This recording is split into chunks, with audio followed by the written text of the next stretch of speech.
परी। सालों पहले भानिया राज्य के कर्ण राजा का शासन चलता था। राजा का दिल बहुत साफ था। वह हर त्योहार के दिन लोगों को दान देते थे। इस साल भी एक त्योहार के अवसर पर राजमहल में दान देने वालों की भीड़ लग गई। राजा ने सबको भर भर कर दान दिया। अंत में कमर को झुकाते हुए एक महिला राजा के पास दान लेने पहुंची। लेकिन तब राजा के पास दान देने के लिए कुछ नहीं बचा। राजा ने तुरंत अपने गले से हीरे का हार निकालकर उस महिला को दे दिया। वह महिला राजा के सिर पर हाथ फेरते हुए आशीर्वाद देकर चली गई। अगले दिन राजा अपने बगीचा में बैठकर सोच रहे थे कि मेरे जीवन में एक पुत्र की कमी है।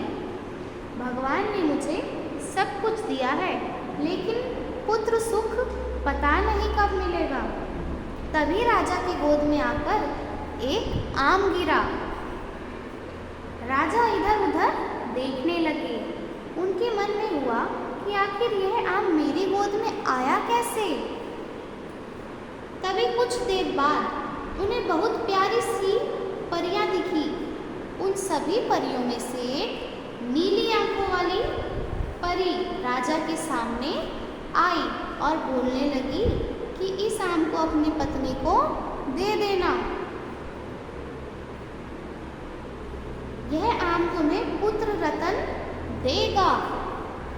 इसे खाने के 9 महीने बाद ही तुम्हारी पत्नी माँ बन जाएगी। वैसे तुम्हारे भाग्य में पुत्र सुख तो नहीं है, लेकिन तुम दिल के साफ हो और बहुत दानी हो, इसीलिए तुम्हें ये सुख मिला है। बस यह सुख तुम्हें सिर्फ 21 साल तक मिलेगा। जैसे ही तुम्हारे बेटे की शादी होगी, उसकी मौत हो जाएगी। राजा ने दुखी मन से नीली आंखों वाली परी की पूरी परी से पूछा, क्या इसका कोई उपाय नहीं है? परी ने कहा, राजन, कल मैं कमर झुकाते हुए एक साधारण महिला के रूप में तुम्हारे दरबार में दान लेने के लिए आई थी। देखो, जो माला तुमने मुझे दी थी वो मेरे गले में है। तुम्हारे इसी कर्म और दूसरे की मदद करने की भावना के कारण मैं तुम्हें पुत्र का आशीर्वाद देने के लिए आई हूँ। लेकिन तुम्हारा बेटा 21 साल से ज़्यादा नहीं जी पाएगा। फिर भी तुम उसकी मौत होते ही उसके एक संदूक में डाल देना। उसके बाद संदूक में 4 दही के घड़े रखना और बीच जंगल में लाकर छोड़ देना। इतना कहकर नीली आंखों वाली परी वहाँ से ओझल हो गई। राजा ने महल जाकर सारी बात अपनी पत्नी से बताई। मैत्री को बता दी और उसे आम खाने के लिए दिया। राजा की पत्नी ने आम खाने के ठीक 9 महीने बाद एक पुत्र को जन्म दिया। बेटा होने की खुशी में राजा बहुत प्रसन्न रहा। जश्न के बाद बेटे का नाम देव रखा गया। होते होते राजकुमार देव की उम्र 21 साल हो आई। उसके विवाह के लिए प्रस्ताव आने लगे। राजा ने एक बुद्धिमान लड़की वत्सल्या से अपने बेटी की शादी करा दी। शादी के कुछ ही दिनों बाद नीली आंखों वाली परी की बात सच हो गई। राजा का बेटा देव मर गया। राजा और रानी नीली आंखों वाली परी की बात भूल गए थे।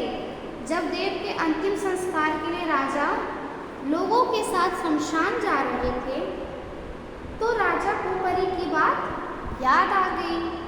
तुरंत राजा ने सबको एक बड़ा सा संदूक और 4 दही के घड़े लाने को कहा।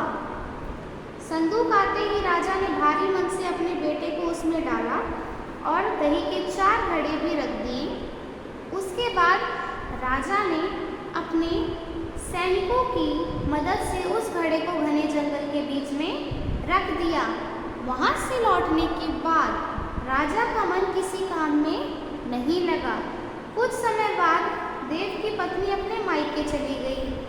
समय बीता और देव की मृत्यु को 1 साल हो गया।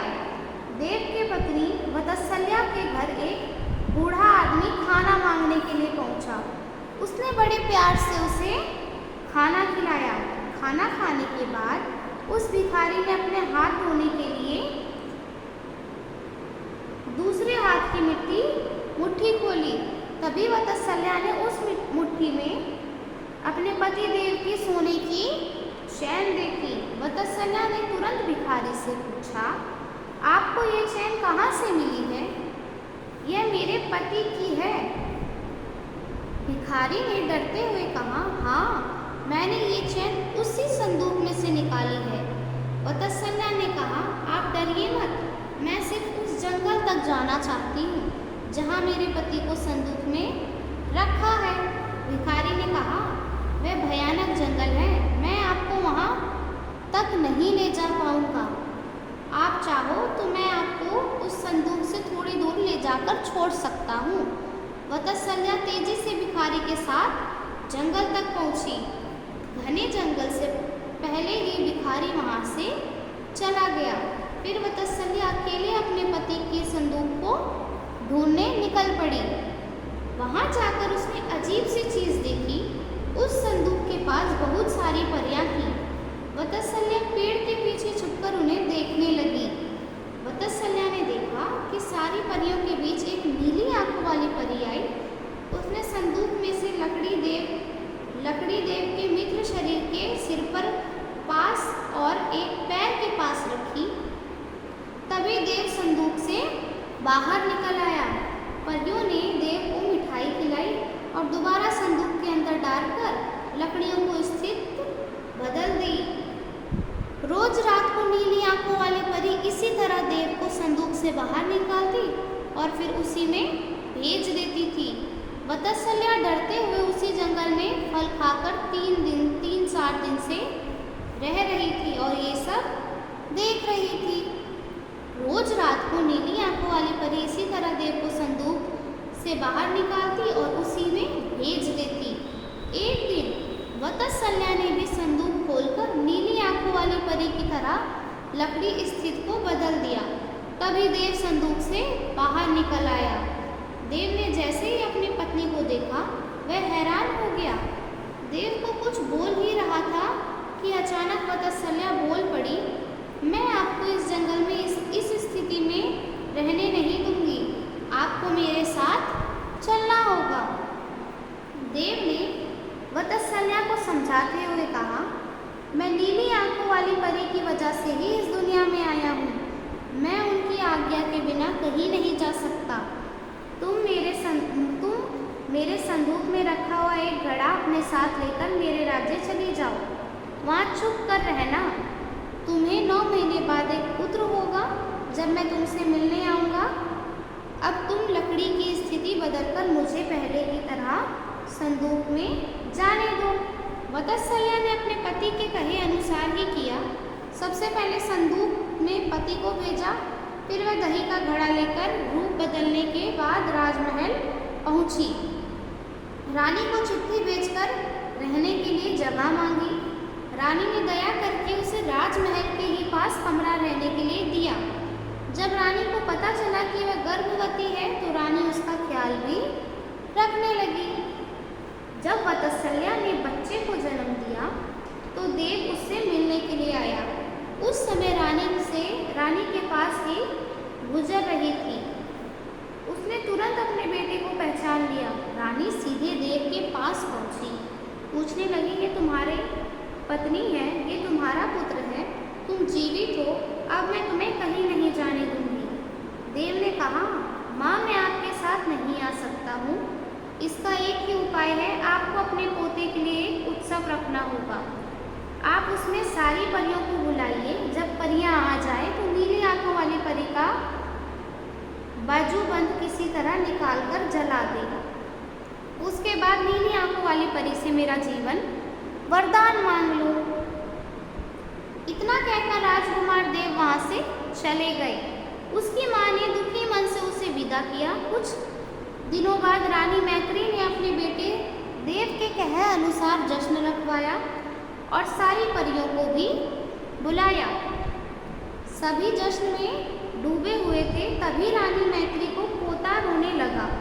रोते बच्चे को देखकर नीली आंखों वाली परी ने उसे अपनी गोद में उठा लिया।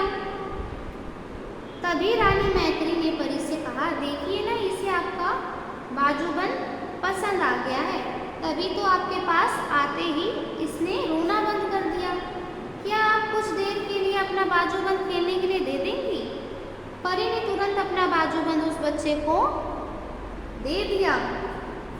रानी मैत्री को इसी मौके का इंतजार था। उसने सबकी नज़र से बचते हुए बाजूबंद को आग में डाल दिया। नीली आंख वाली परी ने अपने जल्दी बाजूबंद को देखकर रानी मैत्री से पूछा, आपने ये क्या किया? अब हम आपके बेटे देव को अपने पास उस जंगल में नहीं रख पाएंगे। यह सुनते ही रानी मैत्री ने रोते हुए परी से प्रार्थना की। उन्होंने कहा, आपकी कृपा से मुझे मेरा बेटा हुआ था। अब आपकी कृपा से मेरा बेटा लौटना होगा। मैं आपसे अपने बेटे देव की भीख मांगती हूँ। नीली आंखों वाली परी को माँ पर प्यार आ गया, दया आ गई और उन्हें आशीर्वाद दे दिया। परी के आशीर्वाद से राजकुमार देव संदूक से निकलकर घर लौट आया। राजकुमार अपने पत्नी परिवार सबके साथ खुशी खुशी रहने लगा। इस कहानी से हमें क्या सीख मिलती है? विनम्रता से सबका दिल जीता जा सकता है और सब्र व सही रणनीति से इंसान मुश्किल से मुश्किल काम भी पूरा कर लेता है। Thank you for watching.